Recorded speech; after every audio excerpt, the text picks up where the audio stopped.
Welcome to part 3 of our video series, Hidden in Plain Sight. Make sure to hit the subscribe button. Make sure to hit notifications if you want to understand what's really happening in reality, in the real world. I'm going to show you.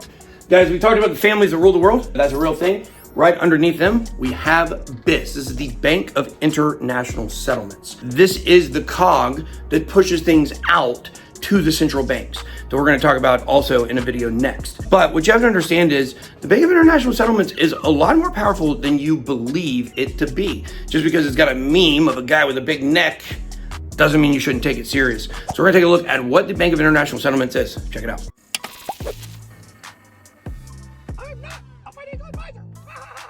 Okay, so the Bank of International Settlements, or B.I.S. Okay, what is it?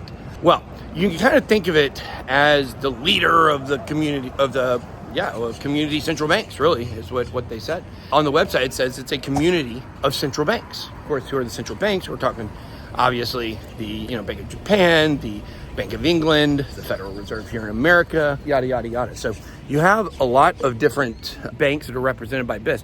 But, they're just like the World Economic Forum in a sense. I mean, they have a meeting every year. It is in Basel, Switzerland. Isn't Davos in Switzerland too? Wait, isn't Switzerland known for hiding all the money for everybody? Huh, it's weird, isn't it? Huh. And, you really started to look back on how all this started. Like, how do we get this group? Now let me tell you what it is. So then we'll go back to kind of how it started. You have this group, okay? And in 1910, they went to Jekyll Island. There's a book called The Monster from Jekyll Island or whatever. It came from Jekyll Island, I can't remember. But it's about the Federal Reserve. And the point here is this. When the Federal Reserve, the idea for it began to be created in 1910, okay? You fast forward to 1930. Now, we've already been taken off kind of the initial gold standard, right? And then later on, 1971, completely taken off the gold standard. We'll explain that at some point. But the point is, this all occurred around World War I. 1910 starts, you move into World War, 1919, 1918, I think it was. And then 1930 comes around, and B.I.S. says, hey, you know what we want to do? We're going to create a community of central banks.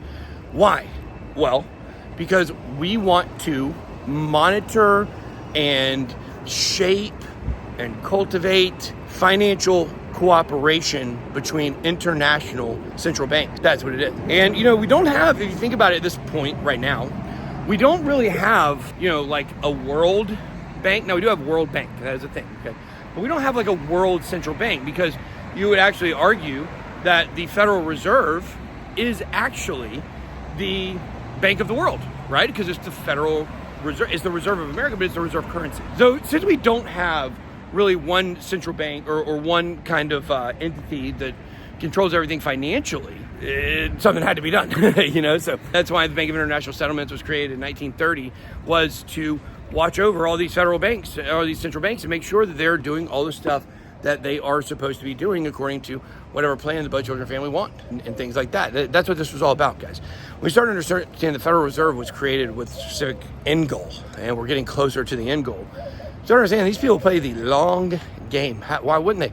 Their families have been around for hundreds of years. A lot of these families have. They always play the long game, and they understand the value in that. And so, and it helps their legacy. If you have someone who passes away and they have a lot of impact that they've made and they have legacy, they stick around for a while, and families like to see people from their own family, of course, have legacy like that. But here's where things with the Bank of International Settlements, you really start to understand that when you're watching videos from the Bank of International Settlements, they have a YouTube channel you should check out. When you're watching these videos, they're telling you what's coming. They're telling you. You remember, these are not suggestions. These people shape the finance of the world, okay? They shape it. Now, I want you guys to check out this. Here's one clip from a Bank of International Settlement meeting that was about cryptocurrency. And to me, this is pretty scary. Like, I don't know, call me crazy.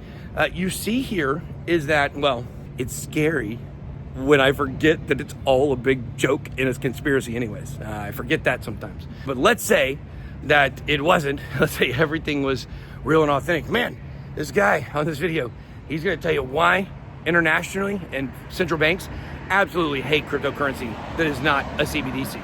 They hate decentralization. They're actually going to bring up a chart here and explain to you how the decentralization of the layer 1 space is an indication that cryptocurrency has failed. right? They do not like decentralization because they want to centralize everything. They work with the central banks. And we're going to talk a lot more about this, but these are the people that really control things. And when you think of it like this, when you think of, this is an energy drink, by the way. No. When you think of it like they do control a lot of things, you really start to understand that we, as I've been telling you guys all year, really, or for the last several months, we've been reading and watching the wrong folks. So watch what this guy has to say, because it holds more weight than what anybody in crypto will say. And within this structure, we can envisage a superior representation of central bank money available to banks and non-bank PSPs through wholesale CBDCs.